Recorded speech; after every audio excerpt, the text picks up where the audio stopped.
Hello বন্ধুরা, সব কেমন আছো? নিশ্চয়ই ভালো আছো, আমিও ভালো আছি।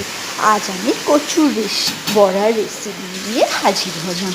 কচুটা ভালোভাবে ধুয়ে নিয়ে খোসা ছাড়িয়ে ঘষুনিতে ভালোভাবে ঘষে নিয়েছি। নিয়ে তাতে আমি নুন, হলুদ, লঙ্কা গুঁড়ো, কাঁচা লঙ্কা কুচি, কালো জিরে, সামান্য খাবার সোডা ও বেসন দিয়ে ভালোভাবে ম্যারিনেট করে নিয়েছি।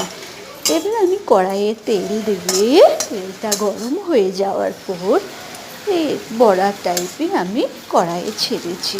ছেড়ে এরমভাবে আমি লাল লাল করে ভেজে নেব। কচুর বড়া রেসিপিটা খুব সুন্দর খেতে হয়, তোমরা করে দেখতে পারো।